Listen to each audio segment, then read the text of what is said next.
Olá, psicomotricista relacional! E hoje nós vamos conversar com a Érica, que está aqui, a Érica Gozzi. Ela aceitou o convite para conversar, para tirar as dúvidas. E então a gente vai saber um pouquinho dela. Me conta um pouquinho de você. Eu sou a Érica, eu tenho 28 anos, sou formada em pedagogia. Ah, você é pedagoga! Sim. Teve contato com a escola? Trabalhou em escola? Trabalhei na escola. Isso ajuda muito, né? Sim, como educadora infantil. Sim. Então eu fiquei só nessa área de educação infantil. Sim, aham. E eu sentia falta de alguma coisa. Sim. E na própria graduação eu tive contato com a psicomotricidade relacional. Ah, entendi. Você trabalhava em escola particular ou pública? Particular. Aham. E eu sentia falta de alguma coisa e na própria graduação eu conheci a psicomotricidade relacional. Uhum. E Te encantou? Sim, eu achei muito lindo, eu participei de uma vivência e eu falei, eu acho é isso que eu preciso. Né? Uhum. Assim que terminei a faculdade de pedagogia, em 2018, eu já comecei a graduação. A pós-graduação? A pós-graduação, isso. Nisso veio a pandemia. Então, o curso que era para ser em 2 anos... Ah, sim. Você passou pela pandemia. Isso. Foram 3 anos. E era para ter a prática de formação pessoal e nós ficamos só no teórico. Sim. Alguns momentos eles tentavam marcar a prática, por conta da pandemia eles cancelavam, então ficamos mais na teoria. E no fim, depois que foi acabando a pandemia, nós voltamos para o SET para fazer as formações pessoais. E você se formou quando? Em 2022. E desde então já trabalha? Como é que foi essa entrada no mercado de trabalho? Sim, eu terminei em dezembro de 2021, no caso. Em 2022 eu mandei um currículo e pensei, eles não vão contratar porque eu não tenho experiência na área. Eu só tinha feito os estágios, né, dessa formação. Eles me chamaram e eu fiz a entrevista. Eu estou 3 anos trabalhando nessa clínica. E foi uma experiência diferente, porque nos estágios você não tem contato com a família, né? Você faz ali o estágio com as crianças. Sim. E faz a supervisão com o supervisor da pós-graduação. Então eu percebi que eu tinha muita dificuldade em realizar a anamnese. Ai, a anamnese, né? Sim. Você teve o primeiro contato com os pais nesse formato de entrevista quando você já era formada. Sim. Isso. E foi difícil? E foi difícil até porque a gente estava vindo de uma pós-pandemia, né? Então a gente ainda precisava usar máscara. Ah, sim. Então a gente nem via o rosto das crianças. E o setting também era adaptado por conta da pandemia, então a gente tinha que limpar todos os materiais. E até a família ficava com medo, assim, né, do contato com a gente. E me conte como é que você se virou com isso, qual que são as tuas dúvidas, quais são as tuas dificuldades com relação à anamnese? A clínica que eu trabalho, ela oferece uma anamnese geral. E quem faz, você sabe? Não. Foi uma equipe multidisciplinar que fez. Ah, sim. E não é separado por fono, por área de terapia, né? Isso. É uma coisa só. É uma coisa só com os dados do paciente, né? Então, quem recebe a criança primeiro começa a fazer esse preenchimento dessa folha e os outros vão complementando essa anamnese. E o que eu percebo é que essa folha não é atualizada. Então, eu penso assim, se eu tô com a criança há 3 anos, é a mesma ficha, né? Mas vocês vão complementando a ficha? Isso, vão complementando a ficha. Cada sessão vocês fazem uma... Isso, quando a criança inicia na clínica, a gente começa o preenchimento da ficha. Como uma equipe multidisciplinar, vai ajudar. Então, todas as informações da criança, de todos os terapeutas, está na mesma ficha? Isso, está na mesma ficha. Então, a ficha vai passeando de terapeuta em terapeuta. Isso. Mas isso não é anamnese.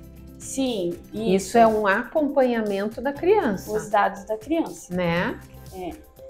E eu gostaria de saber como que você faz a sua anamnese. Então, querida, você sabe que eu vou contar um pouquinho, que talvez isso ajude também, porque eu não sou pedagoga, mas eu tive bastante experiência de escola. Sim. Eu fui coordenadora pedagógica. E eu tinha um contato com os pais lá, porque quem atendiam, naquela época, hoje em dia, a escola é separada, coordenação pedagógica, orientação educacional, tem muitas psicólogas na escola hoje em dia, professora. Quando eu trabalhava, há muitos anos atrás, a parte da coordenação administrava toda essa questão de orientação pedagógica, de coordenação pedagógica, e lá na escola que eu trabalhava tinha o trabalho da psicomotricidade relacional, então, que eu inclusive trabalhei. Então eu comecei a ter um acesso aos pais lá na escola, né? Mas quando eu fui fazer a minha primeira anamnese, eu não tinha informação nenhuma de anamnese. Para você ter ideia, eu fui entender melhor do processo das divisões, de como a anamnese é uma entrevista na faculdade de psicologia. E isso me deu um start assim de entender o tipo de anamnese que eu faço, o que eu acho importante ter. Então, Érica, eu acho que tem algumas coisas importantes para serem entendidas e compreendidas numa anamnese. A primeira é que a família está pedindo ajuda. Esse eu acho que, independente do tipo de anamnese que você fizer, a família está pedindo ajuda. Se ela não estivesse no sofrimento, ela não estaria buscando ajuda para esses profissionais especializados. Sim. Né? Então, esse é um ponto importante. Isso diz de um acolhimento que você precisa ter, que é necessário que você tenha. Sim. Então, independente da entrevista, eu acho que esse abraço inicial, o receber os pais é uma coisa muito importante. E quando eu fiz lá minha primeira anamnese, eu comecei a conversar. Me contem de vocês. Né? Para saber sobre a família, né? Para saber sobre a família, me contem da criança. E assim, eu nunca deixei de conduzir a anamnese dessa forma. Eu quero que vocês se sintam bem e nós vamos nos conhecer. Essa é a forma como eu conduzo a anamnese. Sim. Claro que, por exemplo, eu queria te dizer assim, a anamnese é uma entrevista. E essa entrevista na psicologia, ela pode ser uma entrevista estruturada, fechada, uma entrevista semi-estruturada ou semi-aberta e uma entrevista aberta. Sim. Cada uma delas te conduz a informações, dados da família. Sim. A anamnese estruturada, fechada, ela é aquela anamnese de Mascate. Você já pesquisou sobre isso ou não? Já. E eu vejo que essa fechada você entrega até para o pai antes do atendimento. E só que eu sinto dificuldade em saber mais, né? Então eu acredito que a fechada fica muito no sim ou não, realiza, não realiza. E eu sinto essa dificuldade em saber mais. Ela fica distante da relação. Isso.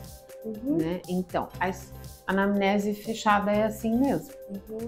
A anamnese semi-estruturada, ou semi-aberta, ela tem tópicos para você acompanhar, mas você tem condições de incluir ou não, de ampliar ou não. É como se ela te desse um norte, né? E que você segue aquele norte. Sim. Né? Talvez, eu acho que cada uma tem os seus benefícios, né? Aí talvez você e cada um de vocês vai ter que encontrar a melhor forma como se sente. Sim. Né?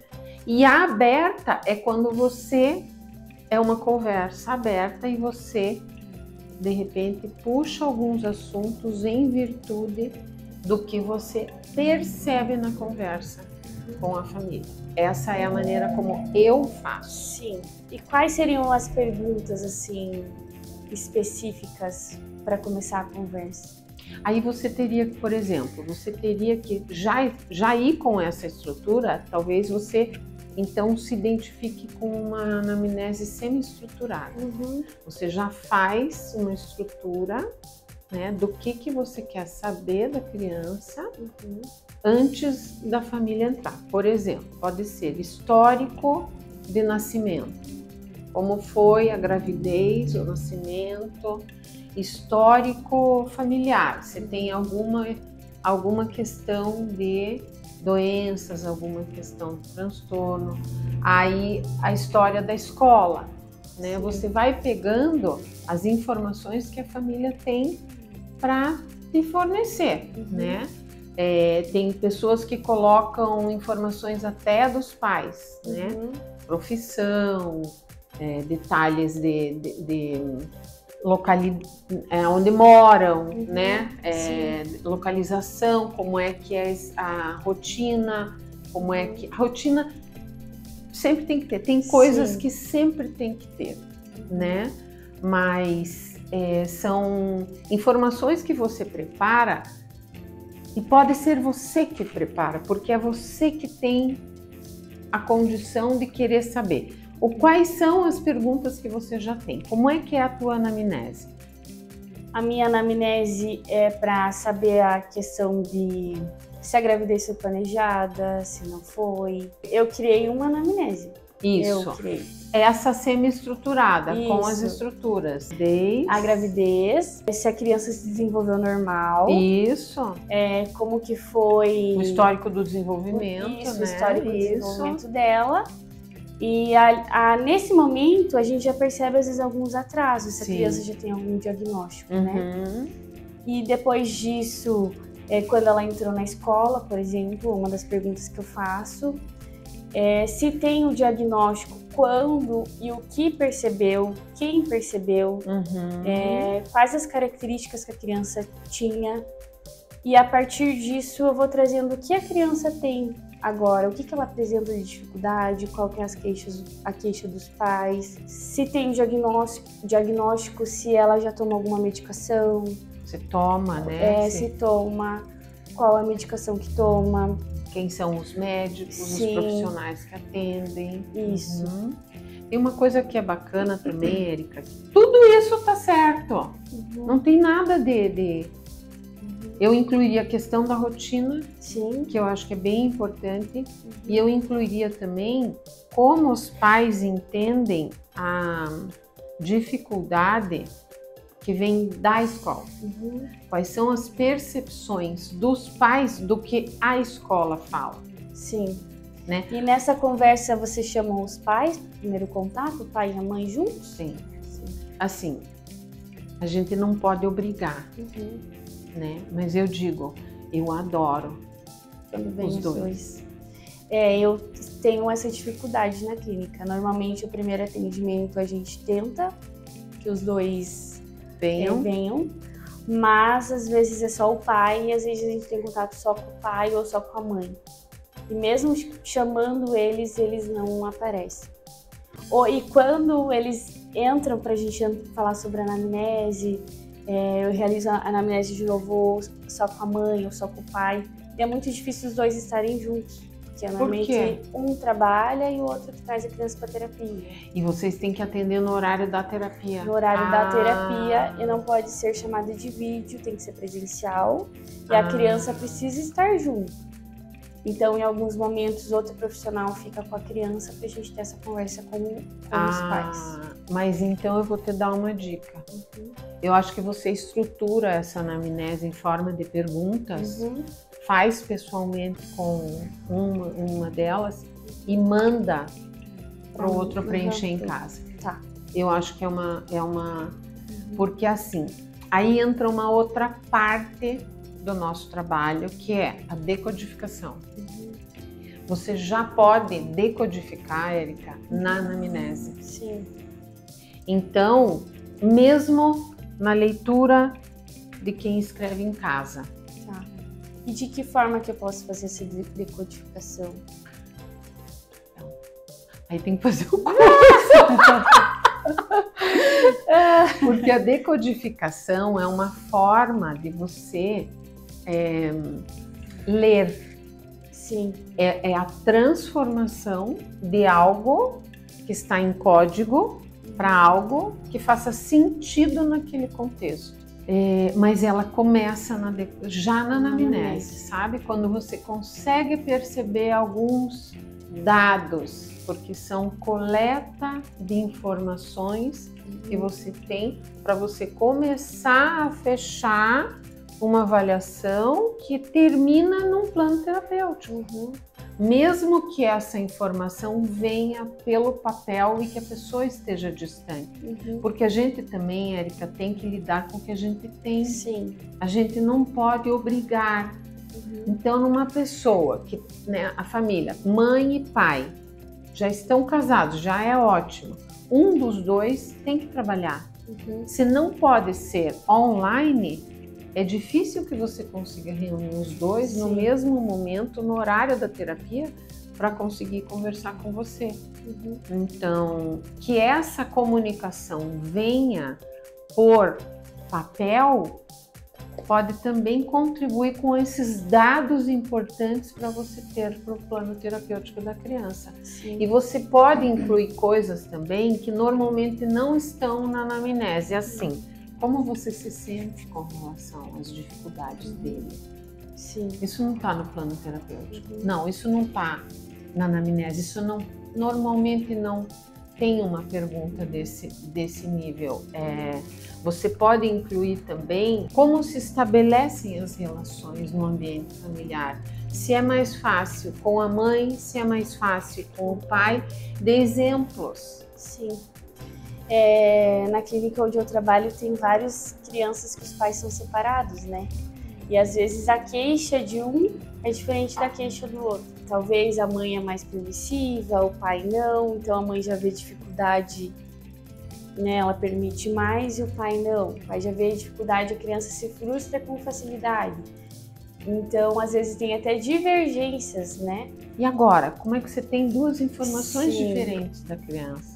Independente da forma como ele trata a criança, a queixa dele pode ser diferente porque ele está cobrando uma coisa da criança e a mãe está cobrando outra coisa. E você também pode perceber isso quando você brinca com a criança. Sim. Quando você brinca com a criança, você vai poder interpretar, né?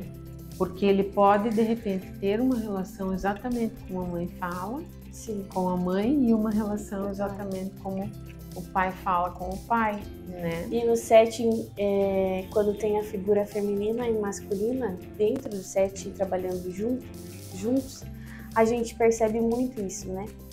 Procura o contato da figura masculina. Isso, exato.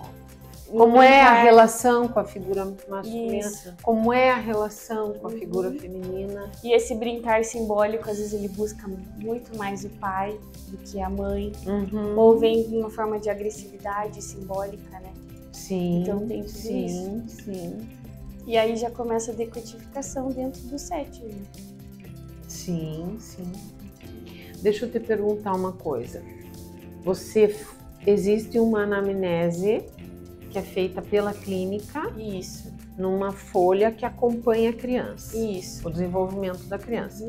Além disso, você tem a possibilidade de fazer uma anamnese você, que nem sempre vem o pai e a mãe, às vezes vem só a mãe ou só o pai. Isso. Aonde você coloca isso? Essas informações você tem uma ficha tua? Como é que você faz isso? Isso. A gente tem uma pasta da criança, onde na primeira folha já consta a anamnese geral. Dentro da pasta tem separado por terapias, por exemplo, psicomotricidade relacional, fono, físio, e dentro disso vai ter a anamnese que o profissional deseja usar.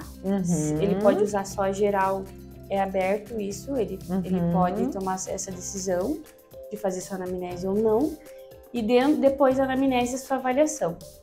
Então, na psicomotricidade relacional, a gente usa uma ficha de observação que a gente criou entre os psicomotricistas relacionais através de uma conversa.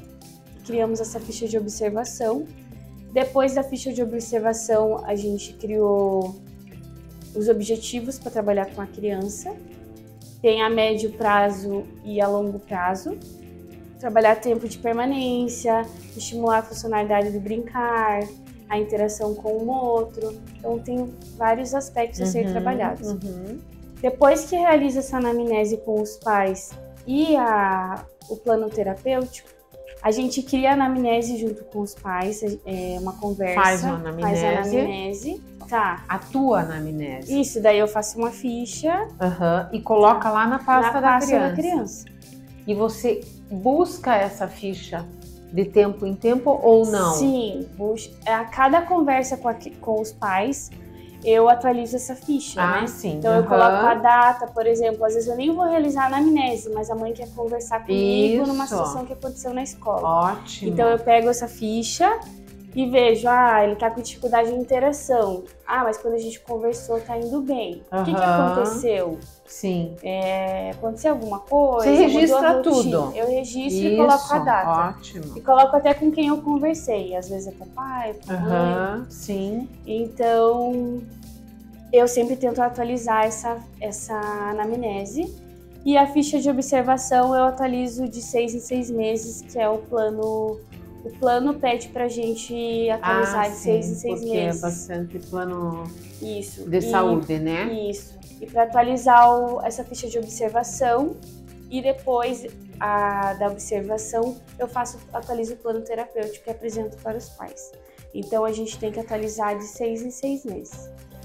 O plano terapêutico, a ficha de observação e já a anamnese, né? Pra gente ver o que mudou, o que vai constar nesse plano terapêutico. Sim. E você que faz isso? Sim. Difícil fazer? Sim. Bem difícil. Você não tem a partir coordenador, não tem quem te ajude a fazer isso? Os colegas? Tem a coordenadora, que às vezes não é da área da relacional. A gente já trabalha com uma equipe multidisciplinar. Então, às vezes, é aba, ela é TO, ela é... É de outra área. De outra área. E a gente tem a supervisão também, de 15 em 15 dias, onde a equipe de psicomotricidade relacional escolhe um paciente que a gente está tendo dificuldade e leva para essa supervisão. Então, isso só auxilia bastante. Até a questão de decodificar, né? O professor fala, Érica, por que você fez aquele movimento e não fez esse? Então eu explico e às vezes a gente percebe também que poderia ter agido de outra forma. Né? Sim, mas isso é intervenção, né? Sim. Eu fico preocupada, assim, às vezes na questão justamente da decodificação e da relação que essa leitura pode possibilitar para todo o contexto da criança. A impressão que eu tenho, Érica, estando daqui, porque a minha clínica não é uma clínica multidisciplinar, é uma clínica exclusiva de psicomotricidade relacional, onde se trabalha em grupo. Sim. Né? Eu não tenho atendimentos individuais, eu só trabalho em grupos. Grupos de 2 a 5 crianças, é o número máximo de crianças que eu tenho hoje. E é separado por idades? É, por idades. São crianças sempre da mesma faixa etária. Nessa condição de leitura, de intervenções, de anamnese, a criança passa por um processo de avaliação. No processo de avaliação, eu vou ter que fazer as observações necessárias para chegar no plano terapêutico. Sim. Só que essas observações, elas começam já com a decodificação na anamnese. Passa por todo o processo da criança, que envolve toda a leitura do contexto da criança. Eu, às vezes, fico me questionando o quanto essas relações de leitura do contexto são feitas por alguns profissionais. Sim. Mesmo que eles achem que estão decodificando, entendeu? Sim. E como nós trabalhamos em uma equipe, né? Então lá a gente atende de 1 para 1. Então é um terapeuta e um paciente. Mas às vezes vocês estão no mesmo espaço, no mesmo espaço, né? Sim. Quer dizer, você pode até fazer com mais crianças, isso. Mas você é responsável por uma só. Isso. Sim. E Antes de começar a sessão, a gente conversa um pouquinho sobre o perfil de cada criança, né? E como é todo dia o mesmo horário, o mesmo grupo, então, eu quero trabalhar com material bola com essa criança para trabalhar isso. Daí a gente aceita a proposta do terapeuta e trabalha em equipe, né? Tem grupo que dá para trabalhar em equipe, tem grupo que a gente fica de 1 para 1 mesmo, porque a criança não amplia a relação. Sim. E a gente vai trabalhando com esses objetivos também de ampliar a relação, Sim. né? E até a decodificação um ajuda o outro. Então, quando termina o atendimento, a gente conversa um pouquinho como foi esse atendimento, o que a gente poderia melhorar. Às vezes a criança precisa da figura feminina e masculina juntos para fazer o papel ali simbólico de pai e mãe. Precisa de um limite dado pela figura masculina, muitas vezes. Então a gente vai trabalhando dessa forma e um aprende com o outro, né? A questão de decodificar. E aí, você tem mais alguma dúvida? Sim. Diga. Como que você faz a ponte com a escola, família e clínica? Terapia. Isso. Tem que ir atrás da escola. A A escola às vezes vai atrás de você. Sim. Mas é pouco. Quando a criança tem bastante dificuldade, a escola te procura. Mas isso faz parte da minha avaliação. Tá. Então, a ida à escola está dentro do meu processo de avaliação da criança. Sim. É um procedimento que eu tenho durante o processo de avaliação. Então você vai até a escola, tenta entrar em contato com a escola. Eu entro em contato com a escola. Hoje em dia eu marco muita reunião online, mas gosto de presencial. Sim. Né? Gosto porque pessoal é diferente, assim, né? O contato pessoal, ouvir. Você conhece o ambiente também escolar, Você conhece, né? o ambiente escolar, você tem que, assim, estar atenta. Isso tudo faz parte da decodificação, amada. Então, você tem que estar atenta, por exemplo, à proposta pedagógica da escola. Por que a família escolheu essa proposta pedagógica? Será que é em virtude da proximidade da casa, mas não tem nada a ver com a família? Às vezes, escola religiosa, a família escolhe uma escola religiosa simplesmente porque é do lado de casa. Às vezes a família se desloca para ir numa escola que tem identidade com a família. Então tudo isso é importante observar. Tudo são dados que podem te auxiliar na hora da tua decodificação. Inclusive na hora de um movimento que a criança faz dentro da sessão ou na construção do teu plano terapêutico, né? E você ainda mais que já veio da escola. Sim. Então você conhece a escola, né? Porque eu acho a escola fundamental para o profissional saber da escola. E a criança passa muito tempo lá, né? Muito tempo. Então, às vezes, você fica 1 hora com a criança e a escola fica uma tarde inteira, um dia inteiro. Então, ela tem muitas informações. E também tem uma outra coisa bem importante sobre a escola, que é se os pais trazem o contexto que a escola trouxe para eles, ou se eles estão mudando, se eles estão, sabe? Como é que é a relação da escola com a família, como é que é a relação da família com a escola, né? Tudo isso é muito importante de saber, né? E após esse contato com a escola, você conversa com os pais? Eu faço. Aí eu dou a devolutiva. Vocês têm devolutiva lá? Vocês fazem devolutiva? A devolutiva é feita no final do ano. Então, só uma vez? Só uma vez por ano. A devolutiva relatório. Só uma vez por ano. Mas se a criança entra agora, em março? Não, a devolutiva, assim, se eu entrego a criança para o pai, eu conto um pouquinho o que aconteceu durante a sessão. Nós temos um grupo de WhatsApp do paciente. Do paciente, entendi. Então, o que acontece lá na clínica? Eu pego o paciente 2 horas, ele vem para o atendimento e após ele tem mais 3 terapias. Então, às vezes, eu nem tenho contato com a mãe, por exemplo, vem da 2ª terapia, eu sou a 3ª. Então, às vezes a gente tem escreve no grupo interno do paciente, que só tá a equipe e a coordenação. Uhum. Ou, se for, é algo que eu quero saber da família e também toda a equipe ficar sabendo, eu coloco no grupo do paciente. Então, se ele apresenta alguma dificuldade, eu coloco lá, pergunto como que tá na escola, se tá apresenta essa dificuldade em casa também. Então, a gente tem esse contato, às vezes, também online do paciente. Eu faço aqui uma devolutiva presencial, com todas as minhas observações, com relatório, com o investimento que eu tenho que fazer, né? Os objetivos do trabalho e dicas para a família, né?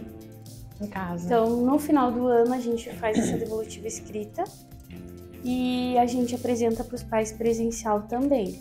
Então, ali nas últimas semanas de dezembro, ali, início de dezembro, a gente já tem que estar com as devolutivas prontas e começa a chamar esses pais para conversar. Marca o horário da terapia, fala, vem até minha sala para a gente conversar. Às vezes, quando avisa com antecedência, os dois, pai e a mãe, vêm juntos para a gente conversar. E se precisa ir no neuro ou a escola pede um relatório, a gente faz durante o ano também. Então, eles pedem relatório e a gente faz durante todo o ano. E qual que é a tua maior dificuldade? Decodificar. Porque você olha o brincar da criança, às vezes vem algo meu, né? Acontece uma contratransferência ali.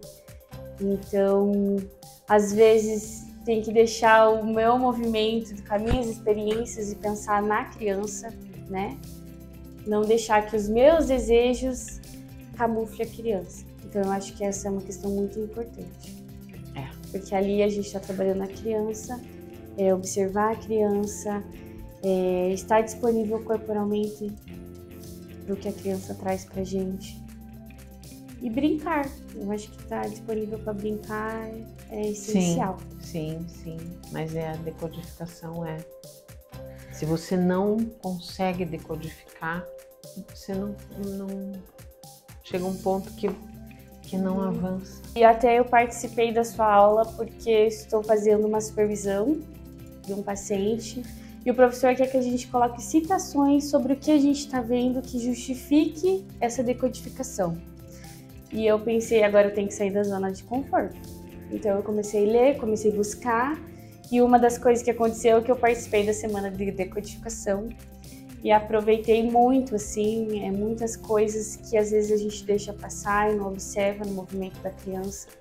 Na anamnese, né, uma oportunidade que a gente tem de falar com os pais, que às vezes uma pergunta que a gente esquece é muito importante. Então, por isso que é importante criar essa anamnese, né? Sim. Ter ali uma base para aprofundar nessa relação com os pais para saber sobre a criança. Então, eu criei um método de decodificação. Como que? Faz o curso. Que eu acho que foi a maneira como eu também trabalhei, sabe? Sim. Porque hoje em dia existe um número muito grande de profissionais, existe um número já bastante grande de supervisores, de integração entre profissionais, mas aqui o Bia Brincar está indo para o 13º ano. Sim. Há 13 anos atrás, como isso era diferente, né? Então, e até os locais de formação, né? Tudo. Era poucos locais, era tudo menos. Era tudo menos e eu acho assim, teve uma coisa que me ajudou demais a criar esse método para decodificar, que foi a faculdade de psicologia. Sim. Complementou. Isso fez assim, ó, fechou. Estava faltando alguma coisa, né? É assim, na verdade, eu não mudei nada do que eu fazia. Sim. Eu só consegui compreender que teorias eu usava fora da teoria de André Lapierre para me ajudar. Sim. Então eu coloquei algumas teorias que eu usava sem saber que eu usava. Como base o André Como Lapierre, base, né? exatamente, para complementar outras teorias, né? E algumas teorias da TCC que é da Judith Becker, a teoria do Bowlby, a teoria que é da modelagem, a teoria de Piaget, que a gente já usa bastante, é bem conhecida.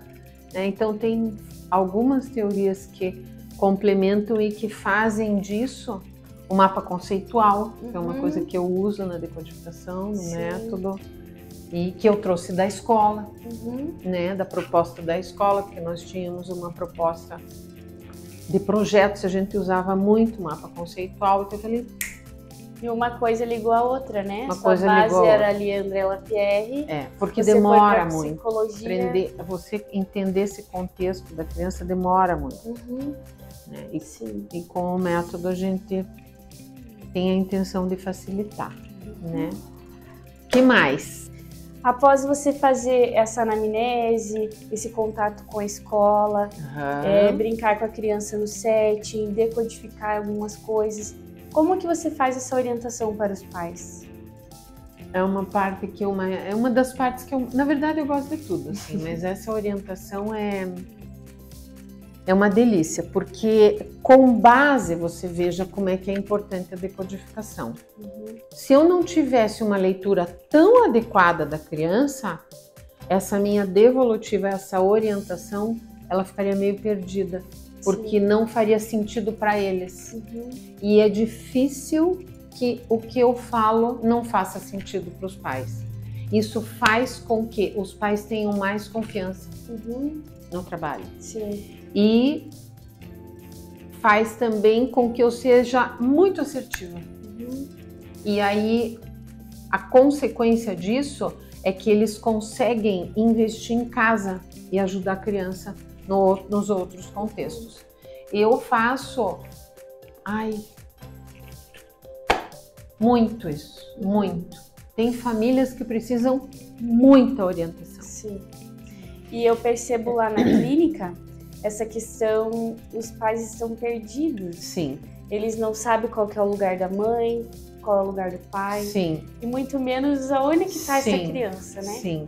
Então é assim, eu dou essa orientação na minha devolutiva. A devolutiva acontece no final do processo de avaliação. Então dá umas 6 sessões, 1 mês e meio a 2 meses, eu chamo a família de volta, converso com a família, falo das minhas observações e dou a orientação para eles. No relatório está escrito dicas e sugestões para os pais. Então eu escrevo o que eu falei para eles fazerem em casa. Tem famílias que são mais fáceis, aí a gente entra num outro patamar, né? Mas esse é o procedimento que eu tenho que encerra a avaliação. A partir disso, aí eu vou ver a necessidade da criança de estar, né?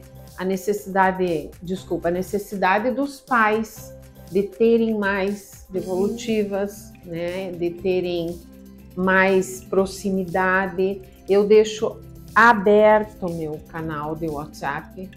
Qualquer dúvida que vocês tenham, mandem mensagem, mandem áudio, que eu respondo assim que eu puder, porque isso aproxima né, a família da terapia e contribui com o desenvolvimento saudável da criança, né? Então eu faço bastante orientação. Nem todos gostam, nem todos estão prontos para ouvir. E se tem uma coisa que eu sou transparente, eu sou bem sincera, não é sempre que eles gostam e eu digo isso para eles. Falei, o que eu precisar fazer para contribuir com o desenvolvimento saudável deles, eu vou fazer. Mesmo que vocês não gostem muito do que eu vou falar, né? Com todo amor, né? Isso, porque é um trabalho de muito amor. Mas até para confiar no seu trabalho, né? Sim. Ter essa aproximação, um diálogo com o pai. E esse diálogo não só de ouvir, mas também de escutar o que eles têm para trazer pra gente, né? Sim.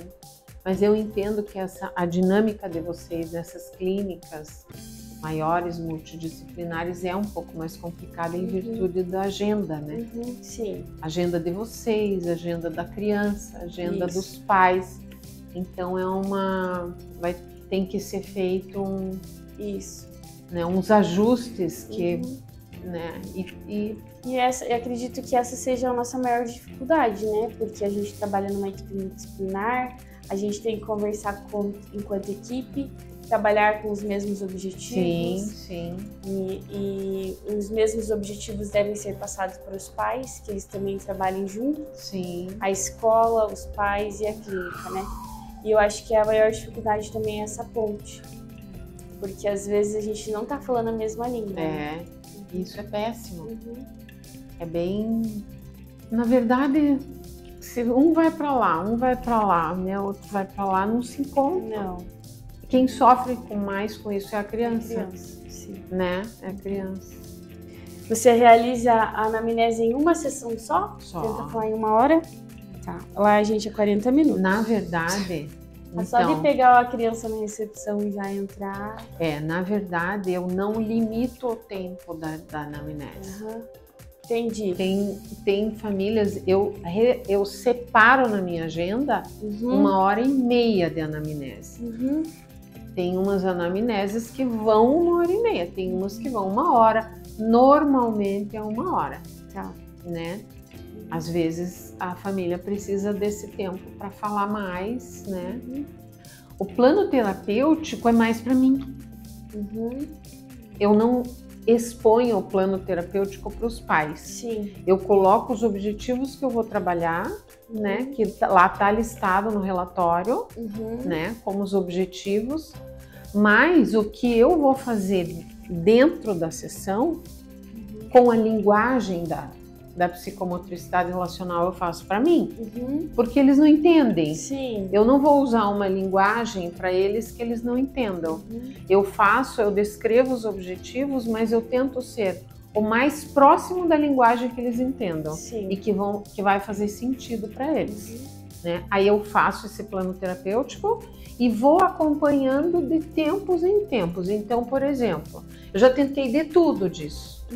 Esse acompanhamento da criança, de fazer relatório a cada sessão, e aqui é muito difícil, porque imagine um grupo de 5 crianças, né? Eu tenho até 15 minutos entre uma sessão e outra, mas eu não tenho condições, porque eu fico aqui falando. Sim, eu falo com os pais, então eu tenho momentos na minha agenda que eu descrevo o momento que a criança está.